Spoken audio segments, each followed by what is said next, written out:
So should we start? Vishal sir? Yes, sir. Right. Thank you, sir. Is my screen is Yeah, it is very much visible. You can, now it is full screen. Okay, sir. So good afternoon to Professor Vishal Sareen, our today's master, my colleagues, and my dear students. It's privilege for me to start the proceedings for today's master class, and that will start with the introduction of our today's master, Professor Vishal Sareen. A humble personality by the core of heart. He's having all BA and MA from Punjab School of Economics, Guru Nanak Dev University,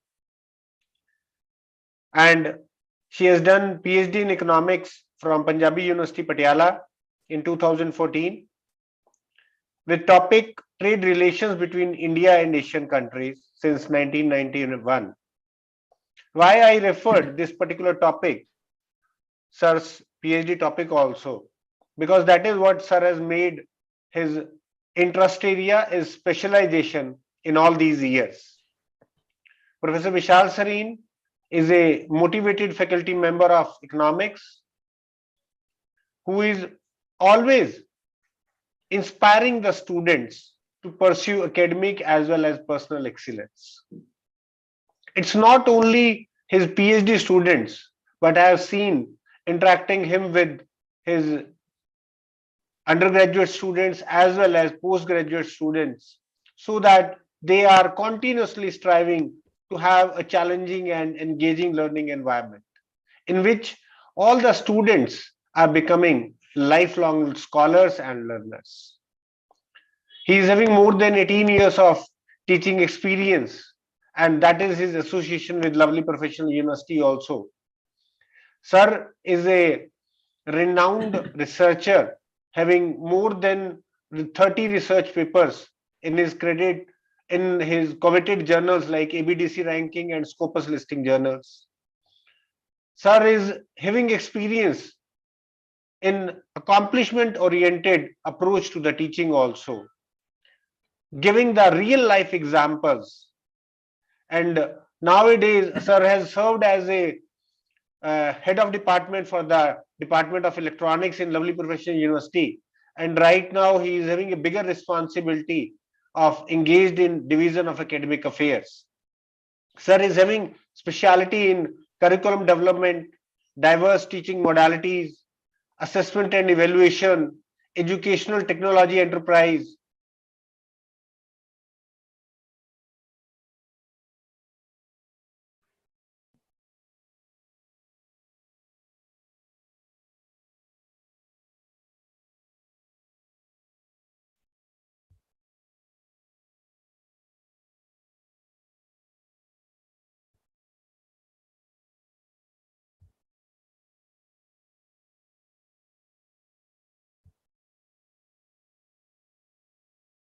Hello, am I audible? Yes, sir, you are audible, but I guess there's some problem with Ajay's internet. Let me just check. Give me just two. Yeah. Okay, very well.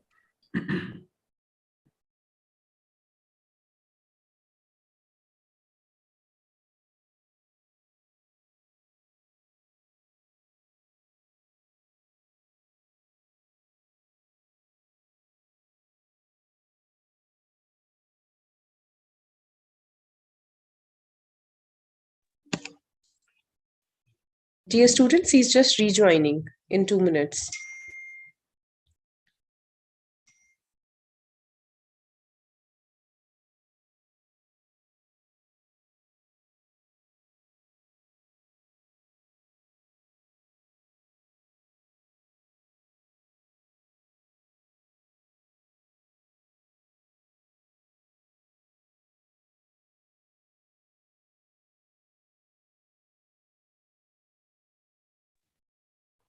Am I audible? Yes, sir. Thank you. Students, sorry for the inconvenience. So I was giving a brief introduction of Professor Vishal Sareen, as Sir is having more than 30 research papers on his name, out of which 12 are in Scopus and Web of Science. Sir has attended more than 30 research FDP and workshops as a resource person also. Sir has guided more than 12 PhD students as well as the MPhil students. And Sir is having uh, specialization in trade competitiveness, trade analytics, trade integration, as well as digital currency, on which our today's master class is. So many students can have a question that why for all the programs, I would say students. So as you all are very much aware about digital currency, that is your central bank digital currency. So today we will be learning more nuances about the central bank digital currency and monetary sovereignty from Professor Vishal Sareen. So now, not taking much of the time, I will hand over the baton to Professor Vishal Sareen, sir, and request him to enlighten us with his words. Thank you, sir. Thank you, Dr. Ajay Bamaji, Professor Dr. Ajay Bamaji, for giving me this opportunity, and I am very thankful to the management of online distance learning, lovely profession university, that they have taken this step for taking a master class to enlighten our online students. And I think that this is a very great opportunity, which only handful universities in India are offering. So big kudos to you people who are doing a very outstanding work. Secondly, I am very thankful to the students who have joined these sessions, understanding the importance of these sessions, which my belief is that they are very curious to know about this. And as far as I can see, while reading their message, that a diverse, programs related students are participating in this. Am I right, sir? Yes. So Very true, sir. under these circumstances, mind you, students, I want to give you a starter or a disclaimer that it is applicable to each and every field. This new way of currency has been changing. Earlier, so far, we are living in a world where we are using paper currencies, we are using coins as a mode of transactions. But slowly and steadily, the governments are changing their gears and moving to upper level of trajectory of technology, where they are introducing a kind of monies which will become the rule of the roost in the coming future. You will be astonished to know that gone are the days when government would try to mint currency, print currencies, and bear a cost of making a currency notes. And this new technology, which is riding on the technology platform of blockchain technology, which is not a purview, will change the monetary, the way the governments are running the countries. Okay, as far as the finances management is concerned, government control the finances of the country by virtue of two different policies, which is called fiscal policy, and second is called monetary policies. Monetary policy you can see as a rule of thumb to controlling the money supply, because as we know that money supply is the basic problem as well as the solution for controlling inflation, because inflation is the biggest challenge around the world that whole world is facing. And with this new technology, what are the benefits that we will have and what are the disadvantages the countries would have, how these new strategies, new policy, or new technology, I would say, I correct myself, new technology in the monetary system will change the course of monetary handling for once for all. Before starting the sessions on the monetary aspect, I just want to know that how many of you are aware with the digital currency or a digital money? Yes. I can read your chat. Yes. So somebody is saying Bitcoin, and most of the students are telling me that they are aware with the digital money. But what do you mean by digital money? Yes, some students have referring me about the digital rupee Okay, crypto, yes, crypto. When we say the digital money, automatically in our mind the cryptocurrencies comes, and when the cryptocurrencies comes, bitcoins, there are many type of, yes, somebody is saying the net banking, but some most of the students, you are right that this is a online transactions. So okay, fair enough. You people are very well aware. I am very happy that our sessions will have more enlightening question session round also. So in this session, I just want to say that when the digital money comes to our mind, there are three type of currencies that comes to our mind. One is the mode of transaction. Most of the students were giving me the right answer, like the way either I use GPay or any wallet like Paytm wallet I use or Amazon wallet I use. I am using a digital money or digital transactions. Actually, what is happening in this transaction is that you are using your bank account to deliver the money. You are delivering your bank account, you are connecting your bank account to deliver the money. And this money, you can also convert it into cash. Like suppose I need 100 rupee in college, and I can ask my friend that I can transfer this 100 rupee to you. Can you give me a hard core currency to this? He can immediately do that because it is equivalent to the hard money or the real money, the currency note. Because he know that the moment I will do the transaction, it will directly go into their bank account, and he need not to worry about that, because no matter what kind of payment form that you are using a universal payment interface, that is UPI. In India, we use BHIM. This is a government supported interface where all the banks are connected. But that is not a e-money or digital money. That is a digital way of transferring the money. Try to understand. That is not a digital money. That is a digital way to transfer the money. You got my point?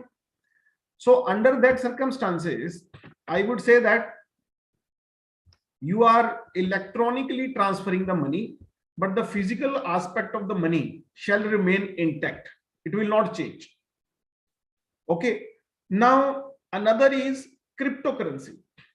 Cryptocurrency is not a money. Okay. It is a code being generated via a complex technology of blockchain, and the code is following a multi-ledger entries, and when it gives you the confirmation, then only you can use it. But unfortunately, it is not a money to be rely on, because it is not being backed by any central bank authority. Why I am saying so? Suppose you have a 500 rupee in your pocket, and that 500 rupee in India, no matter wherever you go, that 500 rupee value will be converted into goods and services the moment you want it to be converted. That is, the currency note is acceptable. Why it is acceptable? Throughout India, a paper currency note on which certain photographs are there, and the government of India emblem is there, and it is just a printing which is suggesting that it is 500 rupee, and the whole second largest, or rather the first largest country in the world is believing that okay, if it is in the written form, it is a 500 rupee note. It is not like that. That note is also with the promise by the governor of RBI that I pay this bearer, I promise to pay this bearer an amount of 500 rupees. So it is a kind of check.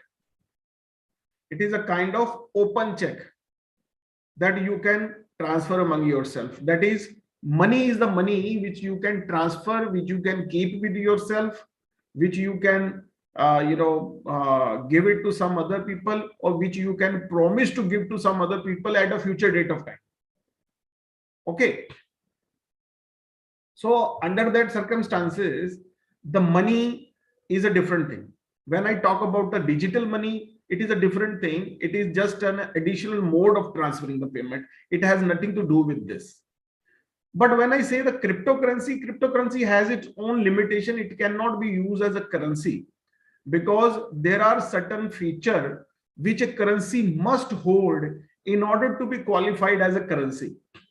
Otherwise, it will not be a currency. Suppose other day I start printing my own currency, signing Vishal Sareen on that, and mentioning that it is a 501 rupee notes. So you can use this currency note for certain, marriage purposes or certain, other purposes. 501. But will you accept it? Because I am not an authority. I am just anybody else who is just printing a note. It will not be accepted like this. Okay, so under the given circumstances, a currency note will become a currency note when it got some eligibility, it got some backing from the central bank authority or central monetary authority of any country. Like in India, RBI have a sole right to print a currency note, and they have a sole right to distribute the same. So under that circumstances, nobody else can print the currency note. But although there are some genius mind who are creating that currency note and circulating them under the name of fraud money, but otherwise it is a crime, it is illegal. So under that circumstances, that money will be acceptable. It has certain feature, unless and otherwise it will not be. But crypto on the other hand don't have that money. Now this is the difference between the money and the cryptocurrency. Now I want to bring your kind attentions on the important part of our discussion is that CBDC, central bank digital currency. It is not a digital money. It is a digital currency. So mind you, what it is. So central bank is a novel idea. Last month, Government of India has started this on 1st November 2022. The first digital central bank digital currency, CBDC, was initiated, although at a wholesale level. Not a single individual cannot use them for the time being because the experimentations are going on. Okay, and only the big investment houses or the banks can transfer money from one location to another location in the form of digital currency, central bank digital currency.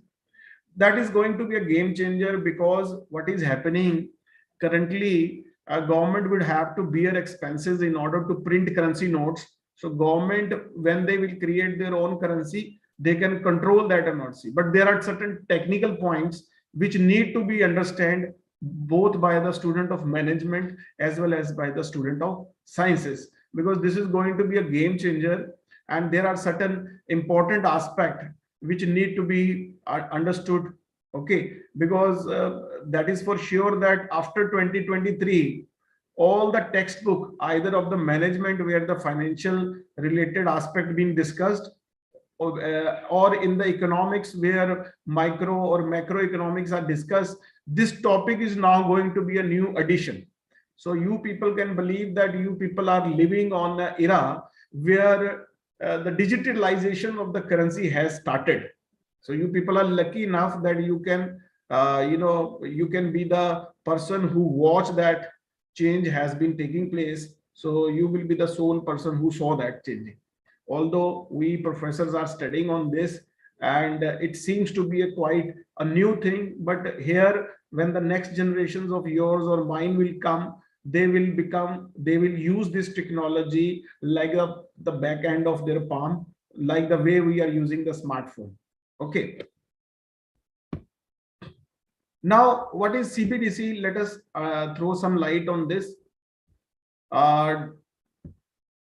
The central bank digital currency is a token or a cryptocurrency kind of thing, but they are controlled by central bank. Nobody is controlling cryptocurrency because multiple ledger system is there.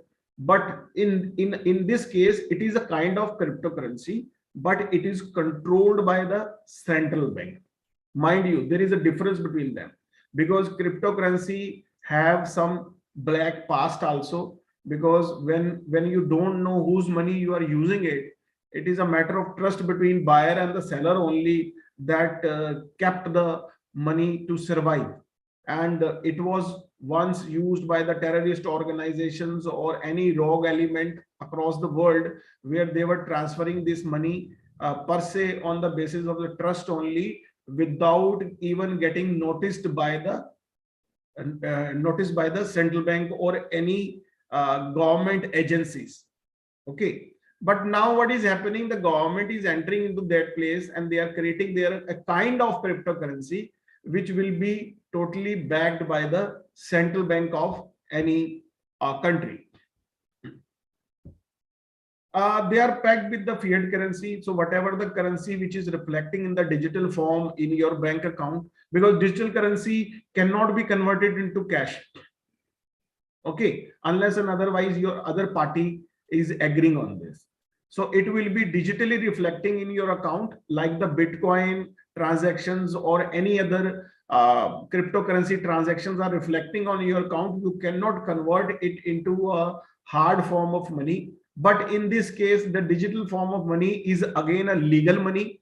It has all those property which the monies are carrying, which I just discussed a few moments ago. And this money having a same kind of value as the legal tender, that is the actual currency note are carrying. Okay, so many countries were working on this. First of all, the Bank of England, who started this initiative.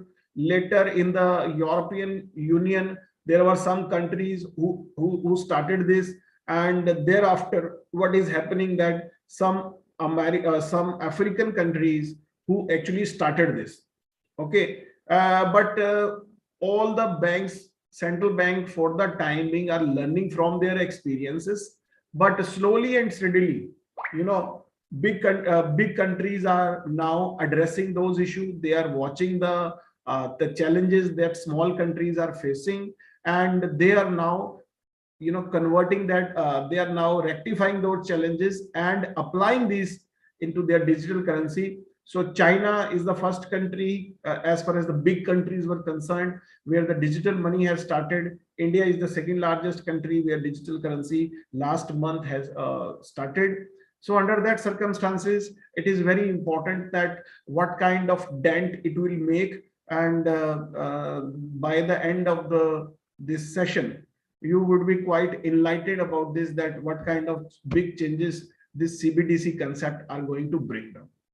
So now, first of all, the important point where most of the students are asking me in the chat box also, but I request you to keep your questions for the last session also, or maybe some of the queries get quenched while discussing these presentations in front of you. The first is that the difference between the digital currency and the cryptocurrency. So the basic difference is that central bank digital currency is a kind of digital cryptocurrency which is controlled by the central bank of any country. In India, it is called a Reserve Bank of India. So you can see it is a centralized money. But on the other hand, crypto is a decentralized money. Who is the owner of that? Nobody knows. Who is backing them? Nobody knows. What are the assets which are backing them? Nobody knows. What happened that if price falls sharply? What happened that if their value rise sharply? Nobody is there to regulate them. So it is just, you can say, a cryptocurrency is just like a what we can say casino, where you can become a millionaire in no time. So the reverse can also happen in the no time. CBDC is a legal tender. Government backing is there. Government is giving you the promise that if you got any delay, any transactions error, or any value related issue, we are there to promise you that we will take care of that. Okay, you need to have a bank account and you can put that money into that account. Okay, and you can use it for further transactions. Now, on the other hand, with the cryptocurrency, you can store that cryptocurrency in the digital wallet. But who is controlling that wallet? Most of the private companies are controlling that. Can you name some companies or digital platform who are, working or transacting in the cryptocurrencies? Yes, are you aware with this? CoinSwitch, very right. CoinSwitch, Kuber, Binance, very right. Simba, very right. So you people are quite aware with this. But who is controlling Binance? WazirX, yes. So who is controlling WazirX, ZepPay? Nobody knows. Nobody knows. Government don't have. But in that case, you need not to have these private wallets. You can open a bank account, or your bank account is already there. And in that, you just have to give the command to the manager that you want to transact in the digital money, digital currency also. Not digital money. Digital money is a different thing. Digital money is all the transaction that will takes place in this online. Okay. So digital money is different and CBDC is different. Next is that it is safer, because in crypto you don't know who is the owner, and someday you find a this cryptocurrency, they are having a phenomenal value, and on the other day you become rag to riches or riches to rags in a no time. But here the valuations will be kept by under the control. Government would be aware that who is controlling how much of digital currency, so government can track you directly. Okay, so I'll come to that point later. That is a very interesting point. And there are other currency. So they are used, cryptocurrencies are used for tax evasion, money laundering, terror financing. But CBDC cannot, as far as the CBDC is concerned, huge funds cannot be siphoned off in order to serve these kind of activities. So this is a basic difference. Now, I try to chalk out this characteristic centralized authority as far as the central bank. What is common between cryptocurrency and central bank digital currency is that the technology that we are adopting, it is a blockchain technology. So you can see that CBDC is a kind of cryptocurrency which is running on the blockchain technology, but the government is controlling them. On the other hand, private cryptocurrency, they are running on the blockchains, but nobody is controlling them. Who is their MyBab, you don't know. Okay, so that is a point, that how can you put your hard-earned money in the cryptocurrency? Only just because some celebrities are buying it, people start buying them, and then when the celebrity told you in the newspaper that we have sold them, then the whole dream got shattered. Okay, so CBDC would be less volatile, flexible in the supply. Government can control their supply the way the government control the regular money supply also. Okay, and this is how the things will change. Nigeria is the first country which started with the Naira. Naira is their currency name. Okay, in India we call rupee. In USA the money is called dollar. In UK it's called pound, and in Nigeria it is called Naira. Okay, China followed suit, but China so far has not, started this product. Okay, now let us come to the definition of CBDC. CBDC, not only definition, but there are certain important points that should be taken care of. Okay, just let me. Okay. So digital currency is a digital form of fiat currency. Fiat currency is the regular currency that we are using. Okay, the currency which is there in your bank account, which is there in your wallet, in the purse.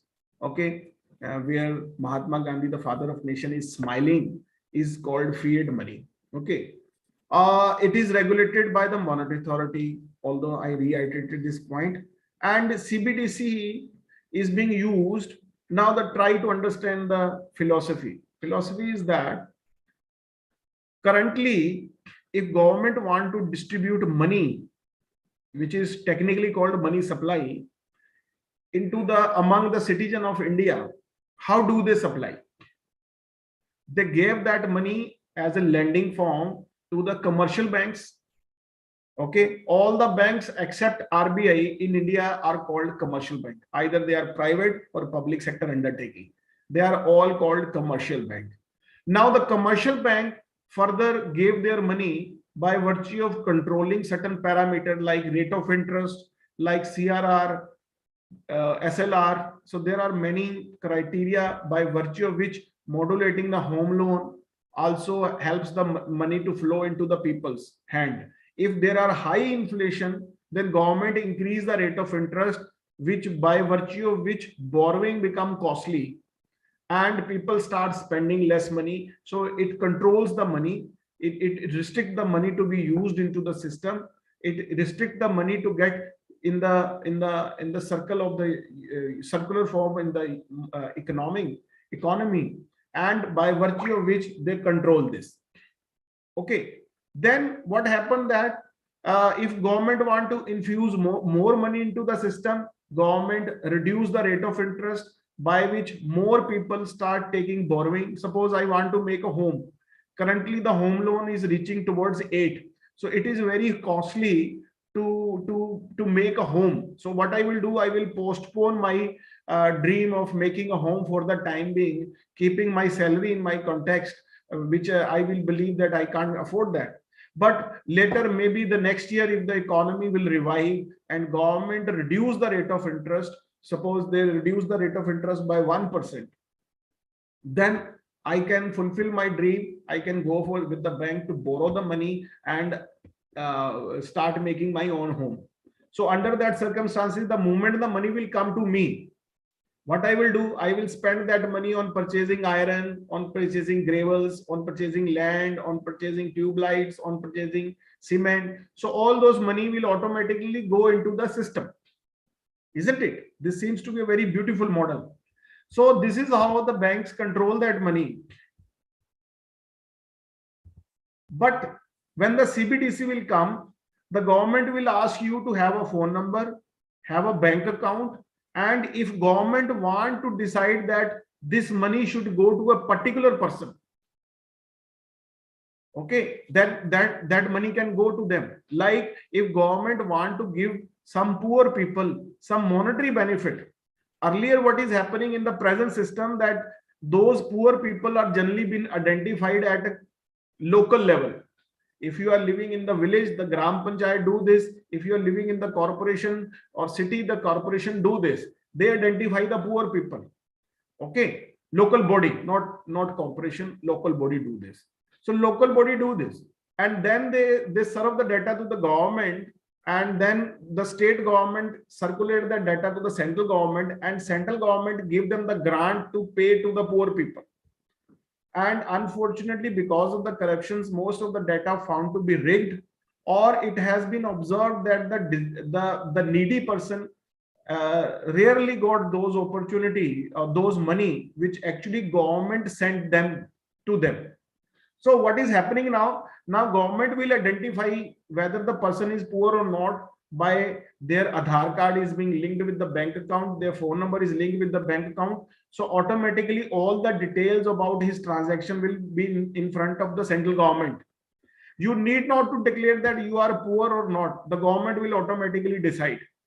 And then government can identify those accounts where very less amount of money was ever been transacted, and by virtue of which you can identify that. Okay, although there are certain other complex measures are there, or the permission from the local bodies are also there, but the moment you recognize that, you can directly, government can directly give the money to them. Okay, instead of asking the DM or DC of any city, that money will directly go into their account without any iota of corruptions involved in it. So this seems to be a very good model. So under that circumstances, those who are people who were financially excluded, they can now be the part of the financial inclusions. They can be included into that. And also, like some students were asking about e-money. E-money is a parallel phenomena which has been executed by the government of India, where they will, even if you don't have an account, the moment you recognize that you are the needy person, the government can directly transfer that money into your phone number.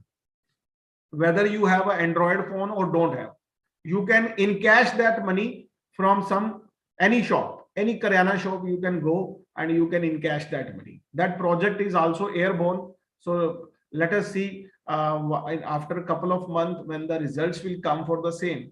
Let us see how this progress would be there. But this is a very fantastic model. In order to avoid the corruptions, this blockchain technology will become very helpful. So it is understood that with the help of the CBDC, the important aim of the government of India to financially including maximum people in India, that would be simply been achievable. Otherwise, you have seen, you might have read in the newspaper that how prevalent the corruption is the moment you see the government grant distributions are concerned. It is not it is not, say it is an open secret that how this money actually being propagated.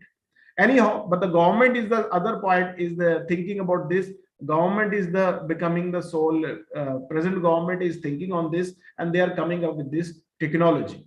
Okay, so it will definitely affect many things. Now it is easy to understand that, suppose if a big bank going to transfer, suppose $30 billion to a particular agency or any institutions. Earlier, they will have to give that money in the cash form, and they will have to transfer that money to the desired party.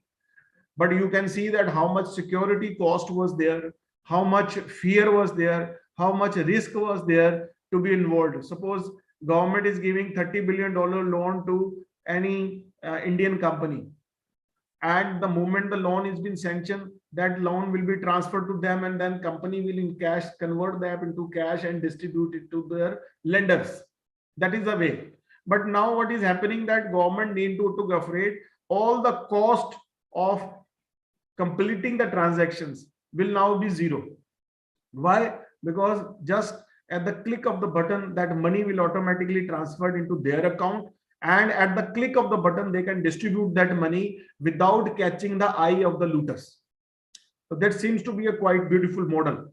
Other than circumstances, the international transactions, suppose there are some trade has been taking place. Suppose I am in Punjab, so suppose Hero Group are sending some bikes to some other country's importer. Now the importer will have to clear the bill of lading. So they just click on the click of the button, they can transfer that money in the no time. Earlier, they need a lot of approvals to be get transferred. But now with the help of the digitalization of the currency, that transactions will be fade away. And under that circumstances, our global financial systems will be very good. So under their circumstances, what is happening, that GDP will improve automatically. The transaction will become in the white. Okay, you cannot hide more transactions under their circumstances. So government will get the more revenue also. The moment the government will get the more revenue, their budget will also become very promising. They will be, improve. The budget deficit will improve. And under that circumstances, government will left with more money to spend on the people. So under that circumstances, overall the welfare of the country will improve. So this is the imagination so far. Don't rely on my words, because the digital money has just started. Whether it will bear the same kind of fruit or not in the future, it is in the belly of the future that will be visible after certain point of time. But for the time being, most of the countries are using this. If country like India, China, USA are now involved in this, so these people will make this currency a success. Okay.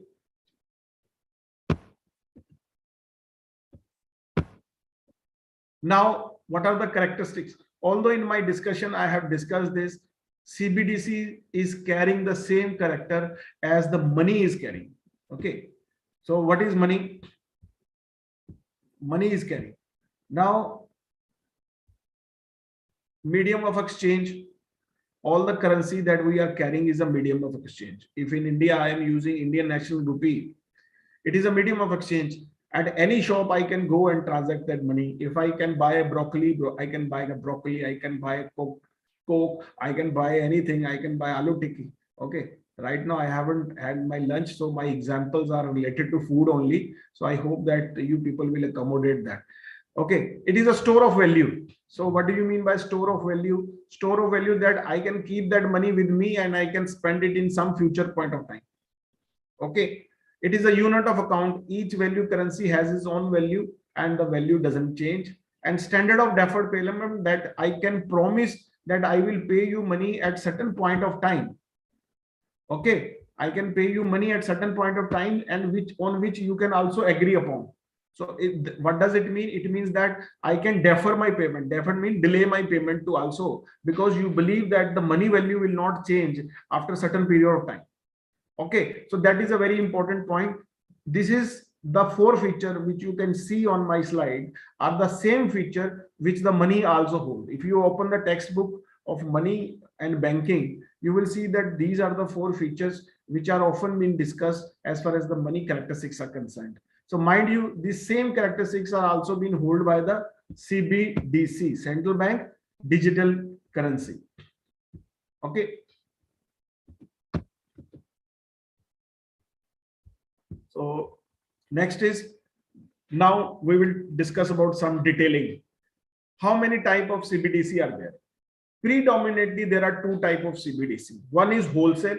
Wholesale means bulk. You can transact only in the bulk form. Okay, like the first transaction in India was done by HDFC Bank. They transferred that money to IDFC mutual fund. Certain billion of dollars the money was transacted. So the first transaction was in the billions of rupees. Okay, not dollars, in rupees. Okay, that is a wholesale money. So when I talk about the wholesale money, you can say the central bank reserves are also treated as a wholesale. Okay, where certain big institution, not individual, not you and me, but only the big institutions can use that money to settle their interbank transfer or settle their trade.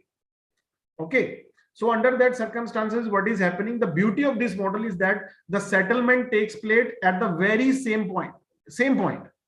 Now, why I am iterating this for the student? This information is important because when you put a check in the bank, suppose you want to, you had certain trade, or maybe most of you people are doing job. So some employer pay you in the form of checks. So what do? You go into the bank, you submit that check, and bank transfer that amount in your bank account. Okay, but what happening that in the evening after 3:30, the same check go to the clearing house, got their approval and given to certain bank, and bank then complete that transactions. Mind you, although the bank, it takes almost a day to get that check converted into currency amount. Why? Because after 3:30, when the bank check will go to the clearing house, only then the permission of transferring that certain promised amount which was mentioned in the checks will be credited into your account only. Now in the CBDC, you need not to rely on the clearing houses transactions, because all the transactions are now being managed by the technology based ledger, which is backed by the blockchain technology. So the moment you do the transaction, automatically, the moment you give the approval, you need not to go to clearing house. One bank will honor your payment in no time. So it is just like that. You just gave the check to the banker, or say teller, and immediately you receive the money. Earlier, you need to have 1 day. Imagine it is a matter of your salary. Imagine if some big payments are taking place. One company is giving a money to certain other company, and then the clearing house take a 1 day. So it means that your money shall be bank's money for 1 day, and bank can earn interest on that. And in the second day, they transfer it. If you have submitted the check on, say, Saturday, then bank you use that money for 2 days. So under that circumstances, you got confirmation about your money on Monday, but with the help of the CBDC, you instantly got confirmation that the money has been transferred. So this is the beauty of the system. Under that circumstances, the speed of the transactions would increase phenomenally, and people will appreciate it because the trade settlement will take in no time. Okay, those who are running their own business, they can understand the gravity of this, because the check delay sometimes cause certain problem in the trade transactions. Okay. Now another is the retail CBDC. Retail CBDC is just like you and me are using the money, e-money, e-transaction, e-banking. So they are just like a token base and account base. Account base that you must have an account in your bank in order to enjoy the retail central bank digital currency. In India, token based money will not be used. Rather, account based retail CBDC will be used if they will be used after a certain period of time. Although as far as the RBI report is concerned, the RBI want to see another 6 months or so to get idea about how successful it would be. But I believe that the way the smartphone intensity is there, the way the technology is pervasively being used, especially by the youth in India, so retail CBDC will become the norms in the coming future. Okay. Now, how the central bank digital currency will change the future course of action. Now, I need your attention.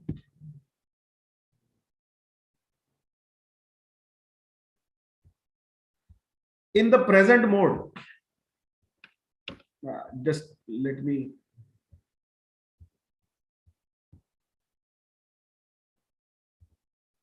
Yes. So in the present mode, I just want to write on something in this.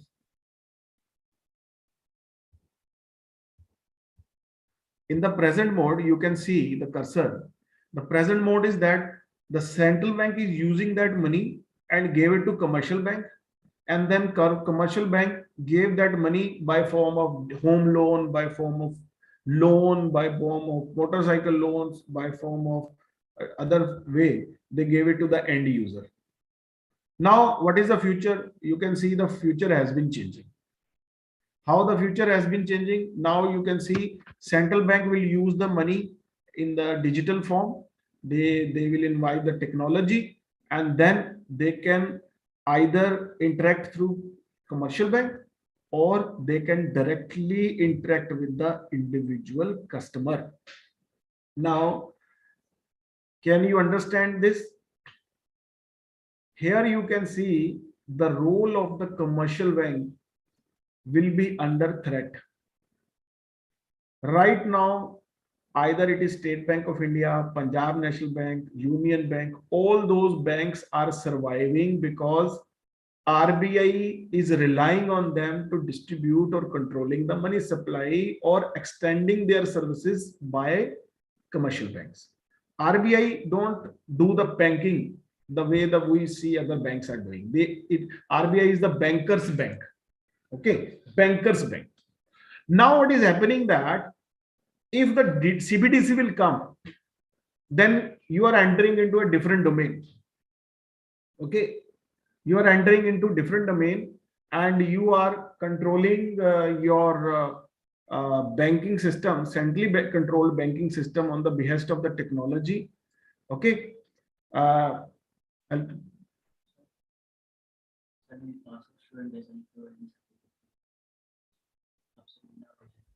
Just wait for a while.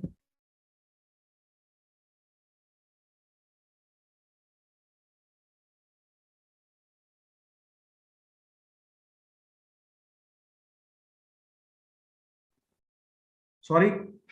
Okay, so under that am I audible? Yes, class. Very much audible, sir. Very good. Okay. I am parallelly checking my online team also that they haven't slept. Okay.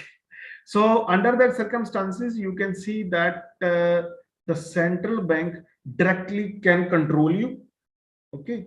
They will control you directly. So under that circumstances, what is happening that I can get a money, I can use the RBI portal to transact my money also.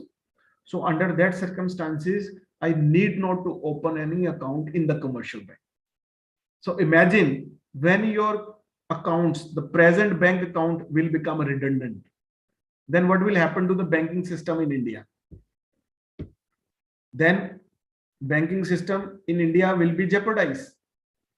You need not to have a bank in order to transfer your money. So under that circumstances, you are directly being controlled by the central bank, and you are not getting controlled by any commercial bank. So under that circumstances, the feasibility of having the bank will carry a big question mark. And the way government is controlling the money, okay, then it is, intermediation part of the banking will be under threat. Intermediation, because bank acting like an intermediate. banking is acting like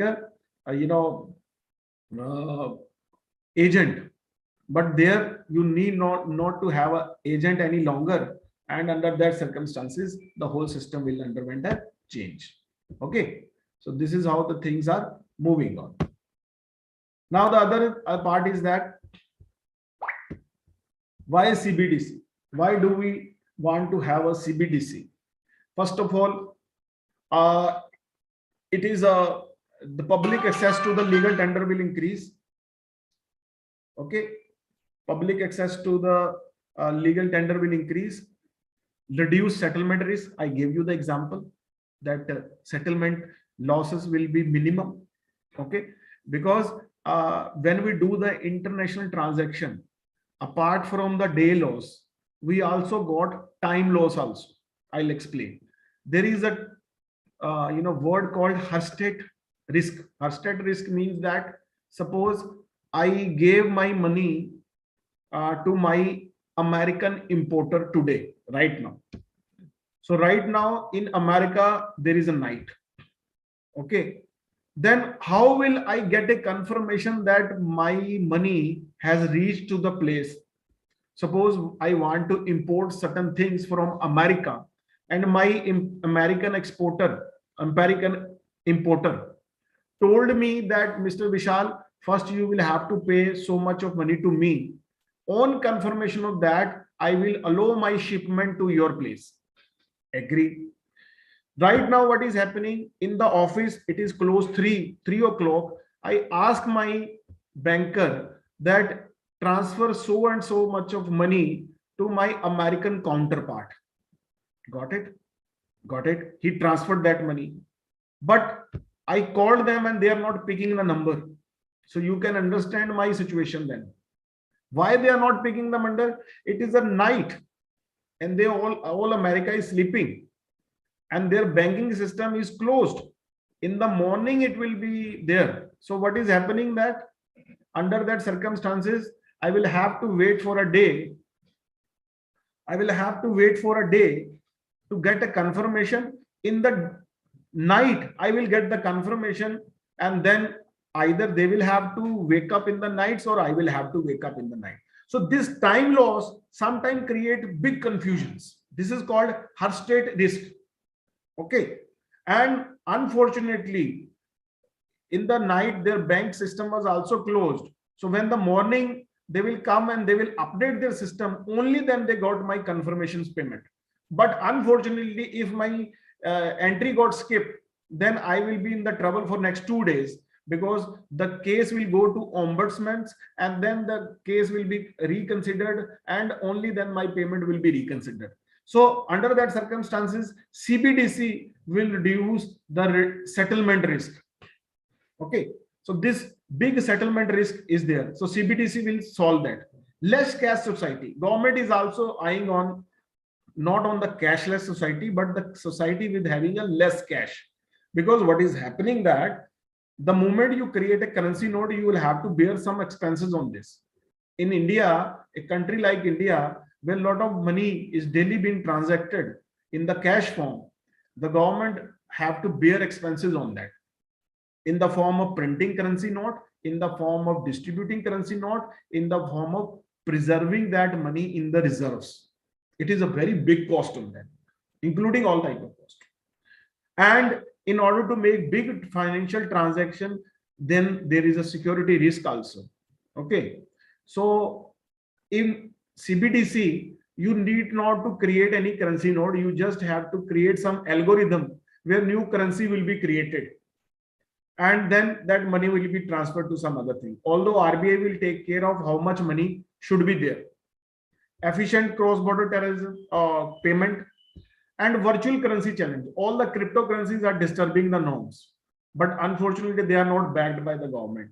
So in order to meet the virtual currency challenges, okay, so this money will become a very effective on this. Financial inclusion part, I have already discussed that same thing. And then we have a transaction, day-to-day demands are there. Now you can see that the most of our transactions, especially mine transactions, are taking place through GPay only. Wherever I go to even the shop, The shopkeepers are also carrying that QR codes where I can immediately pay them. And sometime I found that my wallet is almost empty. Despite that, I can pay everybody's money. Okay. So from last 1.5 months, I haven't visited ATM because wherever I do the daily transactions, I do it by my GPay or PhonePe. So that is the beauty. This is the cashless, not the cashless, but less cash society. So under that circumstances, I'm not using hard money. That is go into the favor of the nations also. And I need not to carry heavy wallet all the time. Okay, that is also a risk. So under that circumstances, my mobile phone is my money all the time. Okay. Now, just wait for a while. Yes. Now, what are the challenge? The first challenge is that, as I told you earlier, the relevance of the banks will be undermined. Bank challenge. Secondly, how the commercial bank will manage their liquidity. That would be a challenging aspect. And then important thing is that the whole thing which we have discussed so far is asking for a, big technology upgradations and technology awareness, and most importantly, the cyber security. Okay, if any company, if any person who enter into that, he can become a billionaire in no time, but ultimately later people will not use that technology thereafter. So the important risk which is attached with the CBDC is that the banks will lose, commercial bank will lose their relevance. Okay, but in India it is not the immediate case. And second is the technology upgradations and technology updations. So that will be there.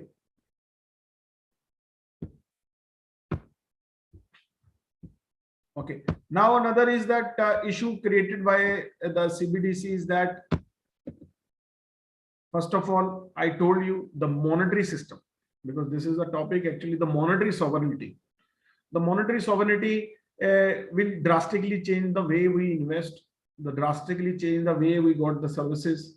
So the speed, technically it is called velocity of money, will change.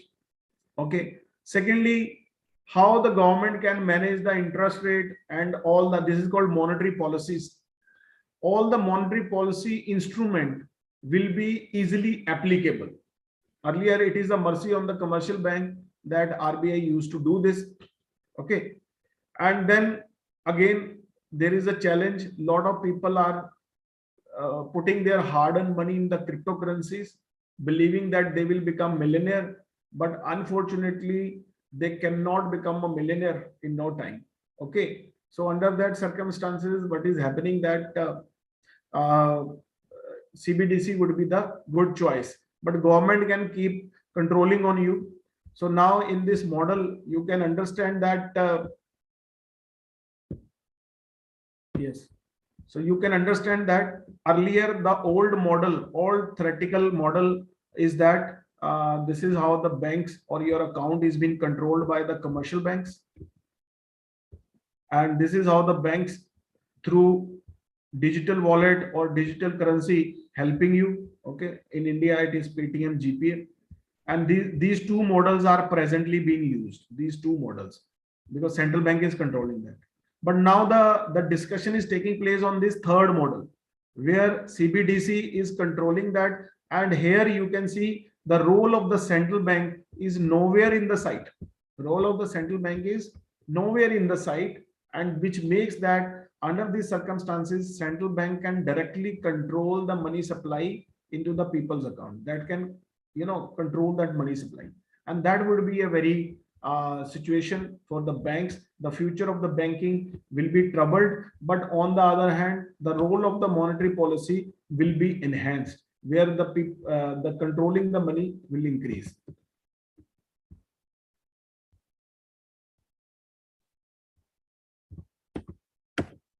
Now, this is the point we discussed. Okay. So my presentation has concluded now, and I am open to the questions. There are 3 questions already, flashing on my screen. Dr. Babaji, if you have any further instructions, please discuss. No, sir, no. For you, it is not possible for me to give instructions to you. But No, no, yes, sir. there Yes, are few questions which I have noted down. yes. So maybe it is in front of you also, and maybe you would have answered it also. One was whether our digital rupee is also based on the blockchain technology. No, digital rupee is not based on the blockchain technology.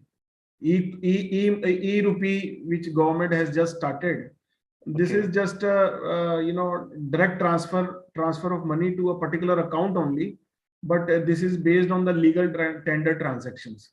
But it has not been based on the blockchain technology right now. Okay. And one student Hitin was asking, can we convert CBDC to fiat currency?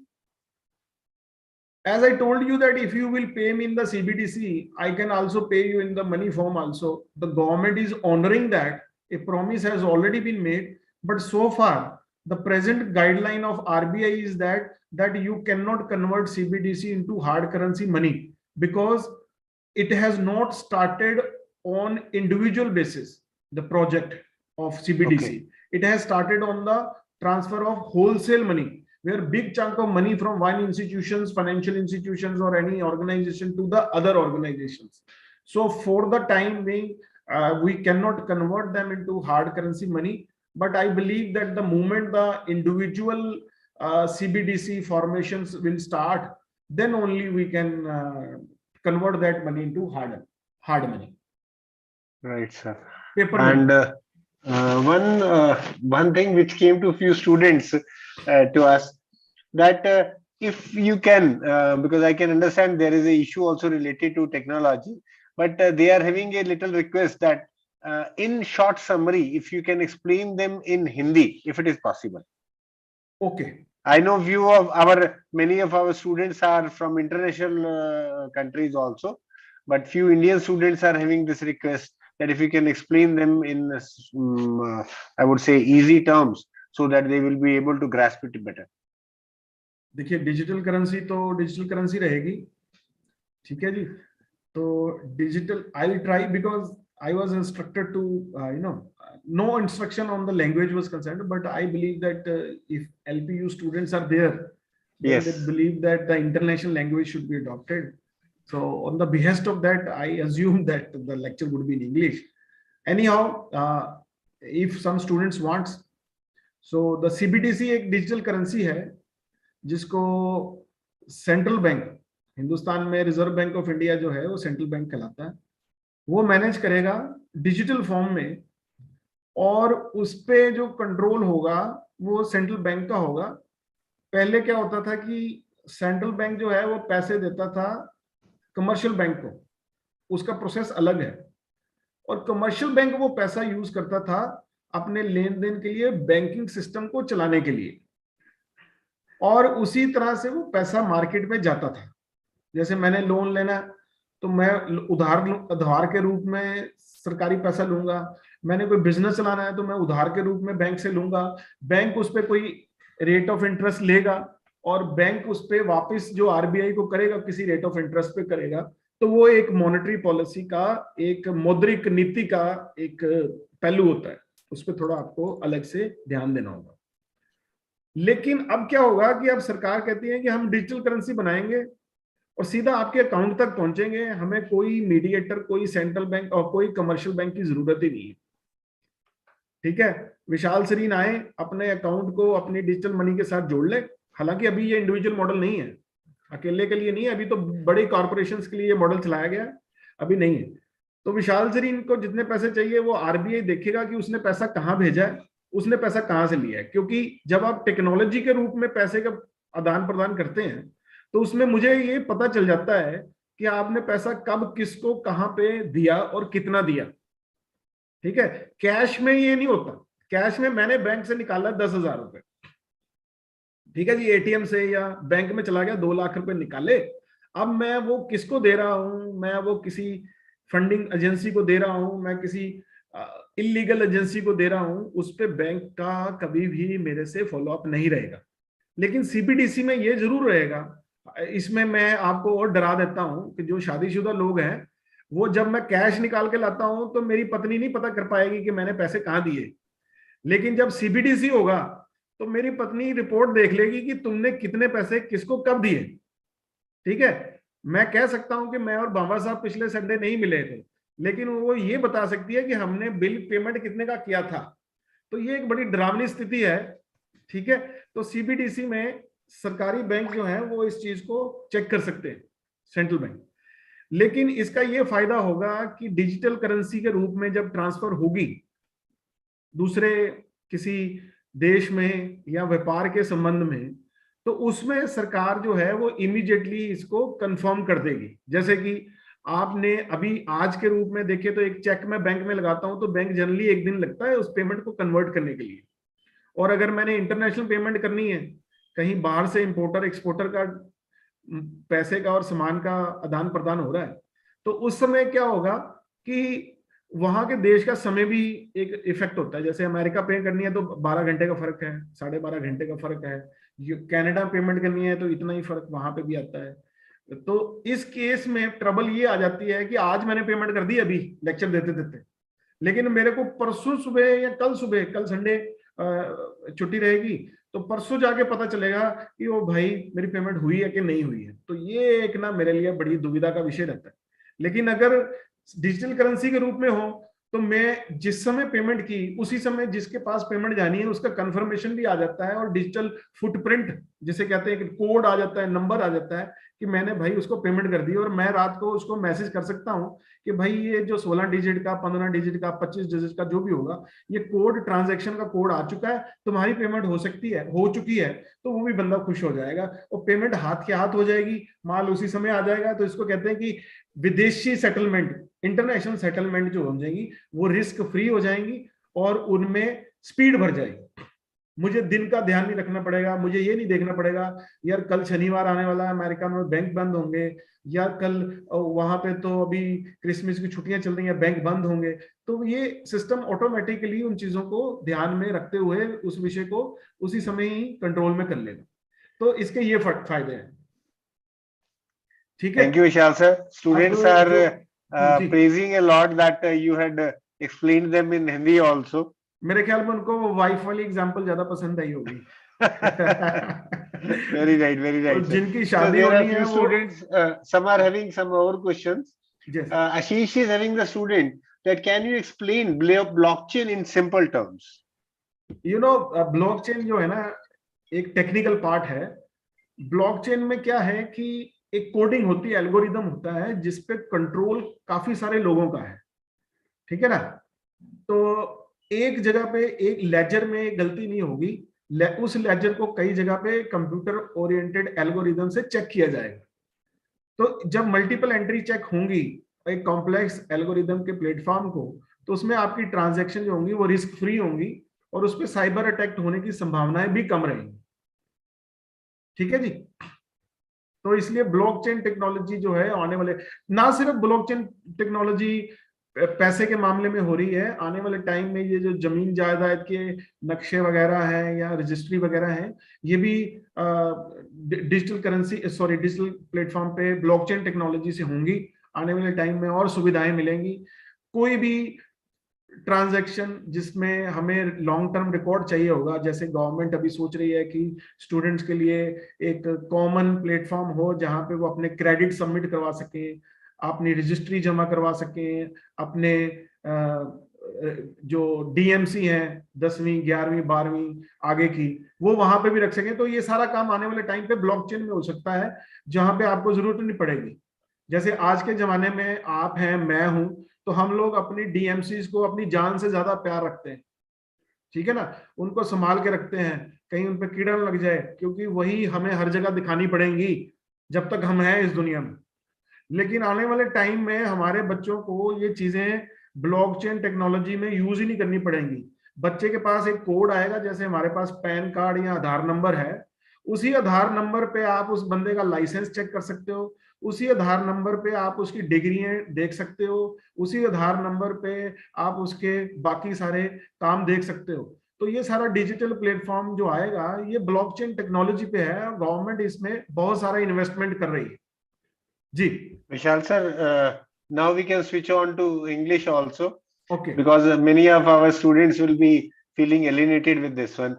But Now, one more thing that I want to tell you here, sir.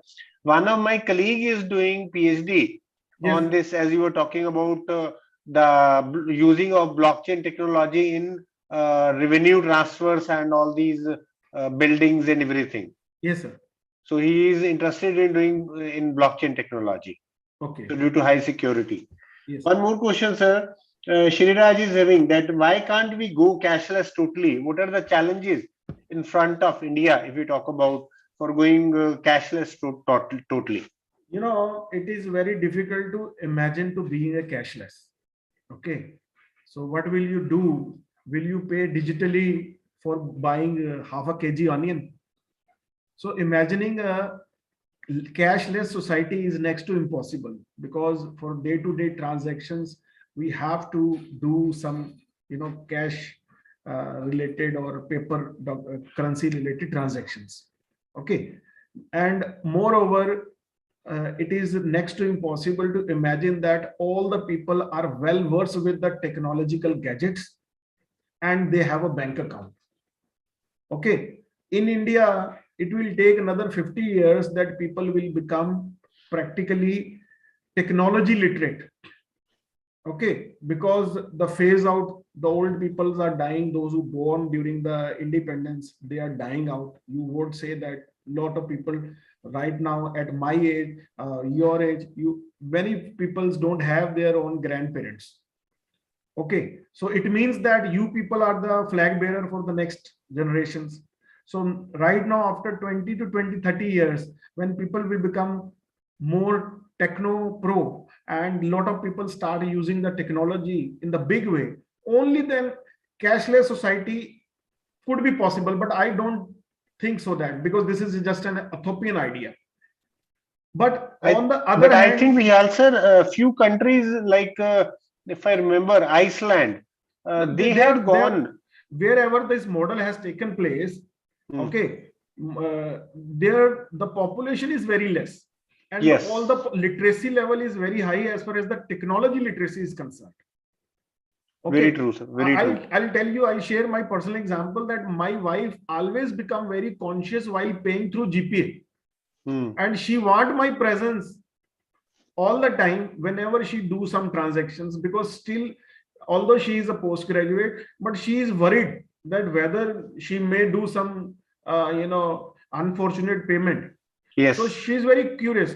And imagine a person who is not literate that enough, and again the money is important for everyone, so it will take time. Okay, but But we can. what I have seen, sir, Hmm, that even after this demonetization, if you talk about, hmm, so in last and specifically in COVID time, that has also accelerated the growth of these all digital terms, digital payments also. Like many, even you go to small vendor hmm. selling the vegetables and fruits, even to the level of auto rickshaw. So they are also using these digital payments. You know, when this digital payment came into India, the opposition party was very categorical and then laughing out that whether a 1 rupee can be transferred on the digital payment. Yes, And then India has become now an example for whole world, the way the Indians are using the digital platforms for transferring the money. India is a unique example in itself. And even the Western countries where the literacy level and the technology level is quite intensive, even they were unable to achieve that intensity with which Indians are using it. So I would say that literacy has nothing to do with the digital transaction. Indian has shown it to the world. Even you met the local vendor or vegetable vendors, or you go to the cobblers, they have now QR code printed with them. Even I saw some beggars are having a QR code with them. If you can't give them the alm in the cash, you can transfer that money to them. And recently my friend celebrated the birthday of his child, and on his card he also gave us the QR code, although it was a very mean on his part that while sending invitation via WhatsApp, he's sharing the QR code with him also. So he is expecting some money. Okay, so under that circumstances, Indian has always been an exception for that. But leading this trend to become a less cashless society is, I think, a far-fetched idea. Less cash society is possible, and that we are slowly and steadily going on. My experience, where I daily met with my milk vendor and the vegetable vendor, almost daily, and my, many people where you pay small payment all the time. I rarely use, because everybody has a QR code. Okay, so maybe during my children's time, when they will start, with the age of where they can use their own money, this kind of possibility is not, far to imagine. It is coming soon enough. Very true, sir. Very true. And on the same, like as I was going through a news article that even the Western countries, as you are giving example, they are looking towards the Modi government, or Yes. I would say our technology persons. Three government, including France, has Yes. asked for India's to share the technology of UPI interface with them. Exactly. Yes. And one more good thing recently government of India has done, sir, that they had included, like if you or me or we have to make payment through UPI. So if we are having the money in our account, then only we can do it. But now they have included RuPay credit card also to be Yes. included in this one. RuPay, So I think this will increase the visibility also. RuPay is a very beautiful idea, because with the RuPay you got a lot of benefit, and you can use it as a credit card equivalent also. Yes. Yes, and for the international transaction, government has given the different kind of platform. Visa and Mastercard are going to be, on the backstage in the coming years. The way the Indian governments are pitching this monetary aspect, and RuPay card, I would, with this forum, I want to tell my students that next time you take a debit or the credit card, do ensure that it should be backed with the RuPay, not with the Visa, with the Mastercard, because some country they honor Mastercard, some country honor Visa card, or even the international transaction, there is a trouble. Sometimes you have to carry two cards, one with Visa or one with Mastercard. But if you are using RuPay card, you need not to carry Mastercard or Visa card. Okay, for international transactions. So RuPay is having, they are running it on a higher sophisticated technology than the Master and the Visa card.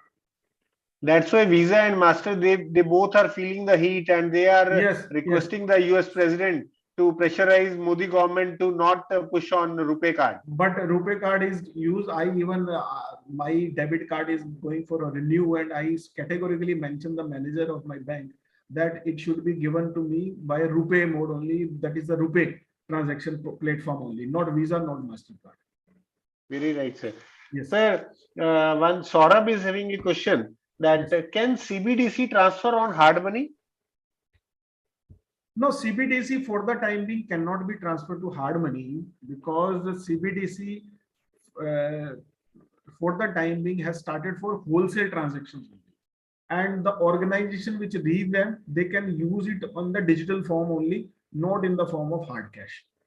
So it is not transferable for time being. Maybe in the future they will be used. Right, sir.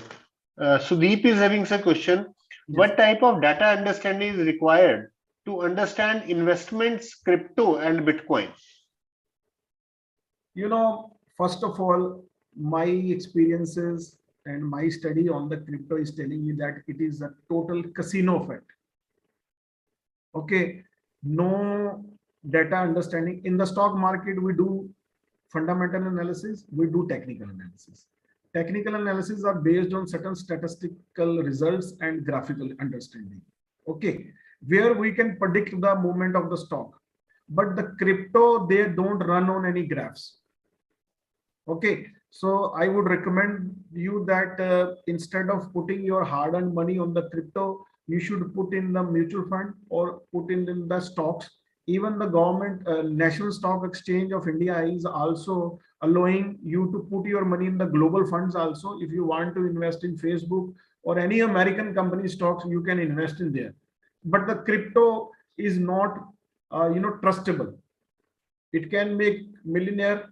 Gone are the day when people used to become millionaire by purchasing what the currency is called Bitcoins. But right now they are highly volatile, and across the world, there is a unanimous consensus among the central bank authorities that crypto is a risk. So we should avoid that. Shivam is having a question that how does digital money affect the economy? You know what kind of digital money is talking about? Either the central bank digital currency or digital money. Digital money actually speed up the process of money, transfer of money, velocity of money. So under that circumstances, it is a very healthy sign for an economy. Government can also graph the data immediately that who transferred to whom, and the total transactions. The more the transaction will be, the more active the economy. It is just like a cycle pedals. The more speedily it moves, the cycle speed will increase. So cycle speed is the GDP, and the pedaling speed is actually the money supply.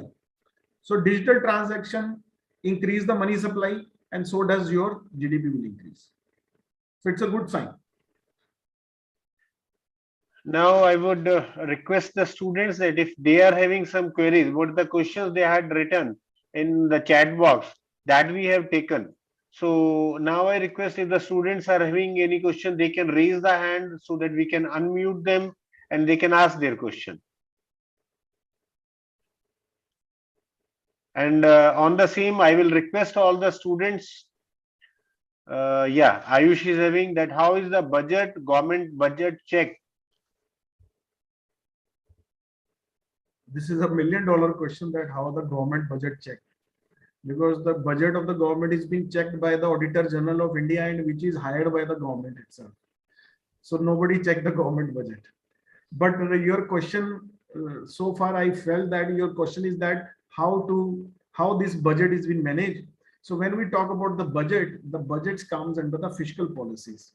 Okay, so where the money comes from, as far as the government is concerned, not the India is concerned.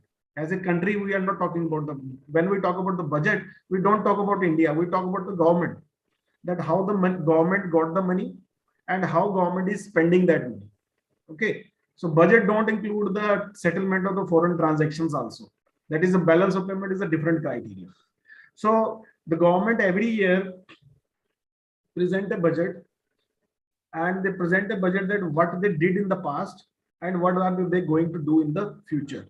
So if you want to see that whether the budget is being meeting or not, so for that reason, you can go to budget.government.in websites, and you can download the different reports that what the government projection was and how the government actually spent them. Otherwise, in my single answer, there is no perfect solution that how the government budget can be checked. Okay. Yes, sir. Thank you, sir. Students, now I request here also that you are requested to give your feedback, because your feedback is going to help us in, I would say, increasing, knowing more about that, how you feel about the master classes, and what more we need to do as a university to make this experience better. The learning can be better. So please fill this feedback form, giving the details so that we can proceed further. Yes, Vane is having a question, sir. Shivam is having a question that how will digital currency affect banks? Because as they are dealing directly with the individuals, or I would say organizations in a broader level. So how it is going to affect banks, and on the same, the profitability of the banks in the future? That is a very questionable scenario, because when I talk about the monetary sovereignty, the sovereignty is a power, is a control. So currently in the present scenario across the world, it is not, India is not a unique in this. The central bank control the money supply or control the monetary aspect of the banking by virtue of controlling their commercial banks and the different instrument they use. So ultimately, the actor on the part of the RBI script are the commercial banks, those who are managing the Indian monetary affairs. But in the future, if the CBDC will come where RBI would require a small reliance on the commercial bank, and they can directly interact with you, then of course, I need not to have a bank account with any commercial bank if RBI can directly manage my money. on the behest of the technology, blockchain technology, of course. The moment I got this awareness, I will not go to the bank. If banks start losing the customers, Yes. then you can easily imagine that it is called the disintermediations of banking. The bank will not longer remain an intermediaries as far as the RBI and the local people are concerned. Secondly, I can take money as a loan from RBI. Then why should I go to the commercial bank? Because when you go to the agent, they will add their commission on this. If government say that the rate of interest would be 5.5, so you are not being charged with the same 5.5. The bank charge either 6.5 or more than that. So when I got this kind of awareness, then I would prefer to take loan from the central bank instead of taking loan from any commercial bank. So naturally, their profitability will be jeopardized, their way of banking would be jeopardized, and under that circumstances, the moment the CBDC's route will be opened for the individual, then I think that the commercial bank will have to change their strategy, the way they are doing banking, or they will get lost from the banking system. So maybe what I think that is the reason that maybe government is consolidating the banks so that they become more competitive, and on the same as the cost, I would say, well, this is another channel of, I would say, distribution what the RBI is opening at the place of commercial banks. That is why the less jobs are there in the banking system are taking place, because the moment the blockchain technology will come, you need not to have more teller in the banks. You need not to have more branches. Then of course, okay, like the way we do with the Airtel and Jio, they have one small shop where we can go and tell their position. Otherwise, I never visited my Airtel, vendor or distributor ever. I always contact them through online. So this is the way the bankings are going to take place. Bank need not to have a large branches, then they can reduce. And consolidated bank is also, when we do for the consolidation, we are also consolidating their asset and liability also. So India, in order to address the big channels, in order to become a 5 trillion economy, we need to have a big bank instead of having large number of banks. So the consolidation is also taking place by keeping that in mind also. Very true, sir. And on the same, what I believe that just as they have to reduce the cost continuously, otherwise they are, as you are saying, that they will become redundant in this changing scenario. Yes. So they will be. That is the reason. That is the reason. Because very people, true, sir. Very true. How many of time you go to the bank? Very few, sir. Very few. And on the same, students, I would like to share one more thing, once shared by Professor Sareen in a discussion with me, that cost of if we are going to bank and getting money, simple, withdrawing money from my teller, that cost around 40 times what the cost bank is bearing on my ATM transaction. So that shows that if the tellers will not be there, more and more transactions will be done through ATM or the digital channels. So they will be saving a lot of money. So that is the bottom line, I would say.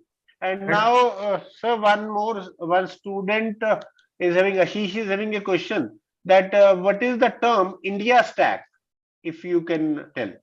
That is a different ball game. That is a different than the rest of the thing is that India stack. Okay. Yes. No issue. But it is a digital platform. Something it's a technology based, but I'm not fully aware with this. So no issue, sir. Sir, Rohit, sir, I will request you that Mr. Muhammad has raised the hand. If you can allow him to speak.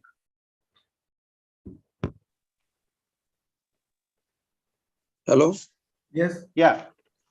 So as you said that this digital currency transfer, consider the Indian as one of the country that has higher population, and you said that the money are going circulation via a cash currency. How does a people can be undergo through that digital payment transaction, as I don't have a bank account or any access to that place of the bank account. How can an India to do so? Okay, okay. You are from which country? From Nigeria. Nigeria. So Nigeria Yes, have sir. a best example for this. Yes. You know, the first e-money concept actually started from Nigeria. I hope if I'm not. Yeah, you had explained it, sir. Yes. So there are two channels that you are talking about. One, the person who have an account, the money goes to them. And what if the person don't have an account? For that, recently government of India has taken an initiative called e-rupee. Okay. But Okay. Nigeria has taken this in way past 10 years or 5 years ago, when they started this concept of e-money, where they used to transfer the money on the phone number, even when the smartphone was not there in that country. And you can get encashment via any shop. Any shop you go and they give them the number, they will give you hard cash. You need not to go to the bank, and you need not to have a bank account. So it will go to your phone number only. You can show the code to any person, even they can show the code to me, and I can, if I will pay them, and the same money I can get back from the central bank. So this is the way the e-money concept, e-rupee concept is parallelly been going with the funds of CBDC. So there are many technology-based money has arrived in the world. Okay, but Yes. for your information, Nigeria is the role model or mother of all those models they have created. So I appreciate that if you will study this model. Good, sir. Okay, thank you, sir. It's really amazing, Thank you, understood, sir. Sareen, sir. Yes. Yeah, Mohammed, are you having any other question? No, sir, I have no any questions, sir. Thank you. Thank you. Thank you. Sareen, thank sir, you, sir. I think this step, what you were telling about the Nigeria, the example you were giving, it can transform the financial inclusion, I would say, the sector. Many case studies were written on this Nigerian model as far as the financial inclusion is concerned. The moment you search it on the Google, you will find it. So Nigeria was the first country who came up with this idea of creating an ecosystem for those people who didn't have the bank account. Okay, so the e-money concept actually started from the African countries, Nigeria, and one another I forget. These countries. Two examples, I think you gave it to us. Yes. So people from the African region, they must boost this, that the world which is now jumping on the idea of digital currency. Actually, they started from like the way the humanity started from Africa. You know, Adam and the Eve were African. That's great, sir. Sir, Yes. we are having. I would like to state here one more thing, that in LPU Online, we are having students of more than 20 countries of Africa. Oh, that's great. More than 20 countries we are having the students. So every student must appreciate them, because our genetical information are telling us that our four fathers were belongs to Africans. So yes, we should very be, true, sir. yes. So we should be, thankful to them, and they are our brothers and sisters from far off mothers and the sisters. Very true, sir. Yes. Sir, Shivam is having one question, that Yes. can digital currency be hacked? Yes, if you are intelligent enough to hack this, anything on the digital platform can be hacked. So there is a consistent war is taking place. Some people are saving it, and some people are not saving it. There is a term called legal hackers or Ethical hacking, we can ethical say. hacking. And if there are ethical hackers, there are unethical hackers are also there. Very true. So anything is penetrable, but blockchain technology, it is very difficult to penetrate, because it need a lot of complex algorithm to break that where the true ledger is actually being signed. So blockchain technology is not a hacker's paradise, but I think that world is full of intelligent people, so they can enter it also. So I can't say that, because I'm not an expert of blockchain technology technically, but I can see that everything which is on the digital or transmission form electronically is penetrable. Very good, sir. Sir, Samriddhi is having one question. Just it is a so interesting session it has become, sir. The Yes. students are asking questions. Okay. You have made it so interactive. Samriddhi Bansal is having a question that please differentiate money circulated through Paytm, etc., and CBDC. You know, Paytm is just a facilitator. It helps my money transfer from my account to your account. Okay, suppose I pay you through Paytm, you got that money. So they are the facilitator. It is a transaction service provider only. But when I talk about the CBDC, it is a real money in the digital form. Okay, where you will not see Mahatma Gandhi smiling, but you can see that some 01 code is transferring from your account to my account. So you will be smile more than them. Okay, so it is an algorithm which is transferring from one position to another positions. So CBDC is a real money, it's a real tender, but the Paytm and the other, they are the facilitator. Yes. Thank you, sir. Thanks a lot, sir. Yes, sir. Now, students, I think it has become one of the very interesting sessions. So, if you are having any questions, you please raise the hand. Otherwise, now it is more than 1.5 hours of starting this session. So, we will like to wind up this session if you allow us. So if you are having any questions, please tell me. My message to you is clear. we can conduct some other sessions. Yeah, sure, sir. Sure. Yes, yes. Students are loving your session. So we can have in one session on any other topic of your interest, of the students' interest, sir. Okay, sir. Surely I will share some. My intention would be to share some novel ideas which will be helpful to all the students, either they are on the technology side of a study or on the banking and the financial side of the studies. So I'll do the next sessions keeping these things in my mind. So Ashish is having kudos to you, sir. Thank you. We want more of such sessions every week. Surely. Ashish, we are trying to give you such sessions, but for that you are requested to fill feedback form so that we can increase and what type of classes you are seeking, so we can deliver you in a better way. That is our motto. So we can say the same degree just as the regular students are getting. Yeah. Samit is having one question, sir. Is 30% user cap on UPI is possible and logical? I mean, how government will know how much transaction is going to happen in a month? What UPI apps will do after accessing 30% cap? I mean, they can't just deny it that we have completed 30% quota. I don't know. 30% is that it is not 30%, but it is the maximum amount of transfer that you can do from the UPI that is being decided by the government. Otherwise, if big transactions start taking place on the UPI, then the UPI will become the CBDC itself.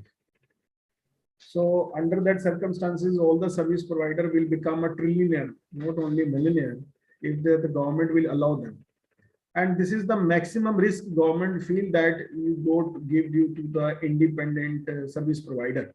Because if you go beyond that, then there is a threat or risk also for losing a big amount of money.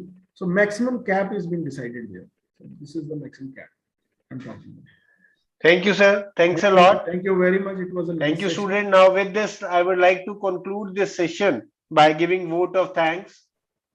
First of all, my heartiest thanks to my colleague and my friend, Professor Vishal Sareen, sir, for giving this thought-provoking session, I would say, which started the interaction with the students in a so lovely manner that all students are putting their queries in the question answer as well as chat session. That it is more than half an hour that our question answer session has gone. So thanks a lot, Vishal sir. Thank you. Thank you for very much, giving sir. Thank this you. wonderful session on digital currency, telling us the differences, nuances of the digital currency. And from this platform, I would also like to thank my seniors, Dr. Ma'am Ginini Jaman, our senior director, Manish sir, our associate director, and my colleague, Professor Kulvinder Paul, Deputy Director, and my other colleagues, as well as my dear students, for attending this session in this interesting session and in this time. So thank you. Thanks a lot. And we are opening this particular feedback form for another 10-15 minutes also, so that if any student has not filled up the feedback form, they can easily fill up, sir. Thank you. Thank you, sir. Thank you very much, sir. Thank you. Thank you very much. Thanks a lot, sir.